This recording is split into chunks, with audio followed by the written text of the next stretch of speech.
notre premier orateur, il est porte-parole de la Fédération Reconquête de Haute-Garonne. Il fait partie de ceux qui œuvrent le plus à Toulouse pour la reconquête de cette belle ville. Merci d'accueillir Romain Grelle.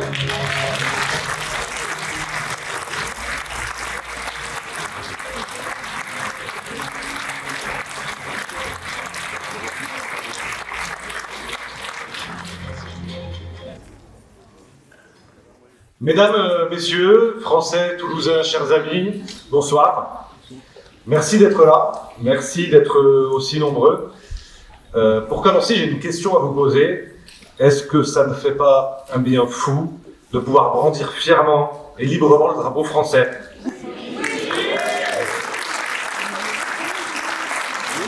De pouvoir dire « j'aime mon pays » sans être insulté, sans être humilié, sans être menacé, sans être massacré. Parce qu'on en est là.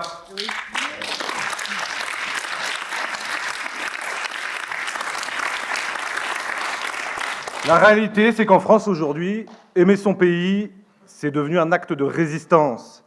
Vous savez, lors de ma dernière campagne pour les législatives, quand je rentrais dans un commerce avec un pins du drapeau français à ma veste, on me disait « Ah, vous êtes d'extrême droite ». Alors non, madame, je suis juste fier d'arborer les couleurs du pays qui m'a tout donné, et je crois que cela devrait être la base pour tout candidat, au-delà de toute étiquette.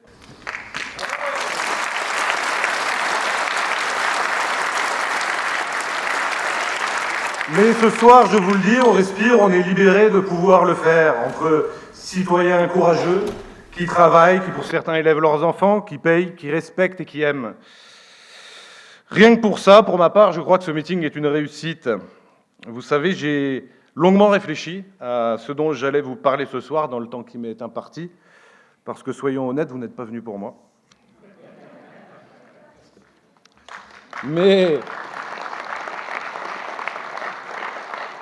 pour celui qui, depuis des années, fait le travail que tant d'autres n'ont pas osé faire avant, nous mettant dans l'urgence qui est la nôtre, dire les choses. Les dire sans trembler et quoi qu'il en coûte. Mais au fond, au-delà de tous les thèmes, de tous les chiffres, au-delà de toutes les polémiques et même de l'avènement d'une idiocratie dévastatrice pour notre pays, au sein de son paysage politique, l'essentiel c'est vous. L'essentiel c'est nous, c'est ce que nous sommes et ce que nous voulons redevenir.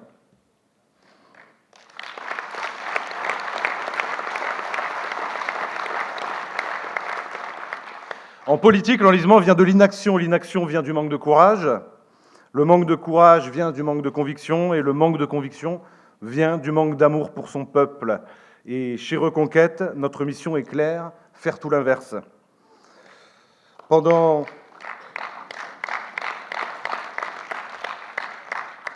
trop de temps, on a essayé de nous faire croire que nous étions seuls, alors que nous étions simplement des citoyens courageux et trop fièrement silencieux, face à une minorité hurlante et plus dangereuse que jamais, qui n'a pour seul objectif que de tout prendre jusqu'à ce qu'il ne reste rien.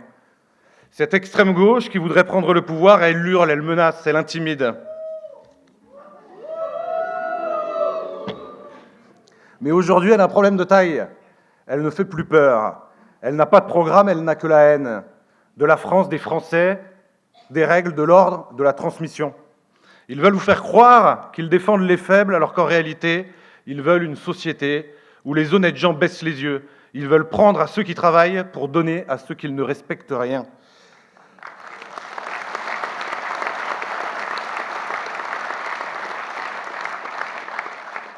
Ils veulent punir la réussite et récompenser l'assistanat. Ils veulent abolir l'effort et sacraliser l'excuse. Et pendant que vous trimez, eux partent en vacances à vos frais, organisent le pillage moral et matériel et osent essayer de vous culpabiliser tout en appelant ça solidarité. Moi, j'appelle ça la dépossession.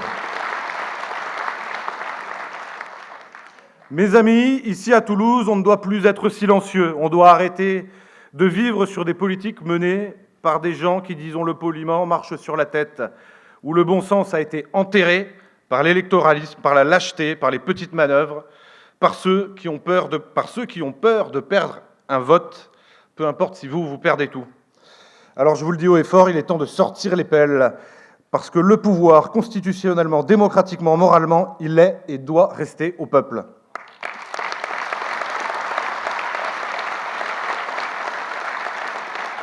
Et il est grand temps que le vote démocratique reprenne un vrai sens, que vous, moi, nos voisins, nos amis, nos familles, se réapproprions ce pouvoir qui est le nôtre en votant non pas par rapport à des sondages qui essaient de tromper et de conditionner, mais par conviction, honnêteté et engagement.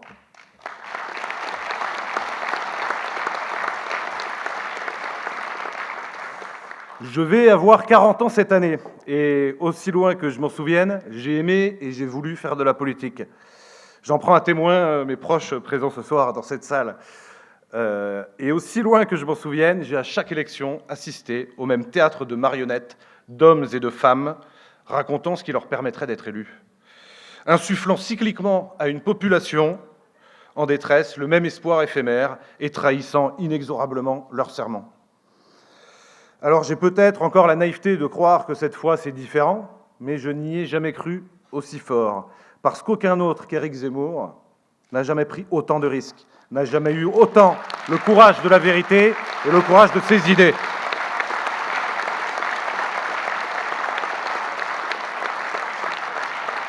Notre société change, il y a les réseaux sociaux, il y a des fichiers S à l'Assemblée, tout notre environnement se transforme, notre économie s'effondre. Et quand on est père de famille, comme je le suis, on sait qu'il n'est plus le temps de la flatterie et de l'oisiveté, mais que seule une confrontation bienveillante de la réalité, aussi difficile soit-elle à accepter, pourra nous sauver. Et ce soir, Toulouse envoie un message très clair. On ne veut plus subir, on veut décider. Décider de ce que l'on laisse à nos enfants, décider de ce que l'on tolère encore, décider de ce que l'on refuse définitivement. C'est la France qui veut continuer d'exister.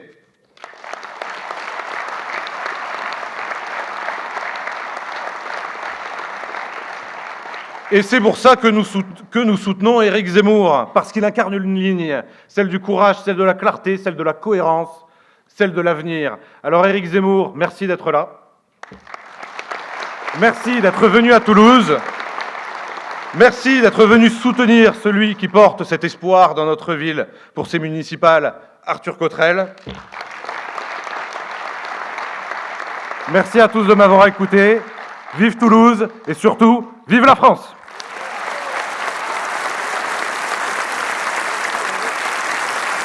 Merci.